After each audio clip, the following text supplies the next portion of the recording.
fears have increased over a second wave of worldwide economic recession as Asian markets opened with a slump. It's after an arduous session on Wall Street. It's the second straight day of bad trading after Thursday's global markets had their worst drop for a month. Let's now discuss this with RT's Max Keiser, the host of the Keiser Report and the media world's very own Robin Hood. Good to see you, Max. Are we really heading for yet another recession?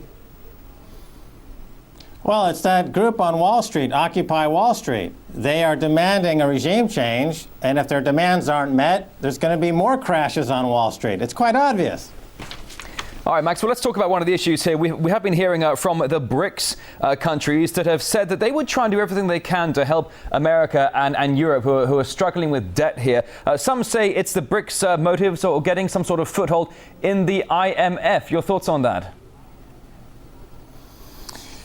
Well, it's very problematic. There's very little anyone can do to solve the global debt crisis that hit the wall back in 2008, and it's still unwinding. And what we just saw in the last couple of days was an attempt by Ben Bernanke and the Federal Reserve to reinflate bank stocks and to reinflate equity markets. But they failed miserably because the amount of debt that's on the balance sheet and off the balance sheet is still considerably bigger than what is being used by these policymakers to stop the collapse. So the trend will continue. Max, let's bring this into the simplest terms we possibly can here on RT. When it comes to everyone talking about the economic global recession, are the world's economies, particularly in America and Western Europe, are they really 1 foot into the grave, or is it simply the banks that are struggling to stay afloat? Because as we know, these so-called bailouts for months and months now have just been bankers paying bankers. Right. The easiest way to understand this is to refer to it as a balance sheet recession. It's not a recession in the classic sense of labor and products and manufacturing. That's not the case at all. This is a balance sheet recession. In other words, the banks, principally, their balance sheets are collapsing. And it's causing the overall economy to collapse because over the past 10 to 15 years, the real economy is now dominated by the banking industry, which controls more than 50% of the U.S., U.K., and global economy, depending on how you account for their activities. So when the banks' balance sheets collapse, as they're doing now, it collapses the global balance sheet and a continuation of the global depression. All right, now let's talk about the Eurozone that for quite some time now has been just in a state of deterioration here. We know that Greece is facing yet another round of bailouts, if indeed it gets approved by inspectors who are descending upon Athens shortly. Let's address the issue of Italy, another big Eurozone economic member. If Italy asks for a bailout, what does that spell for the health and, I suppose, the longevity of the Eurozone? Well, it's important to remember that anyone asking for a bailout is asking, let's say, the IMF for a bailout, and the IMF is bankrupt. The World Bank is bankrupt.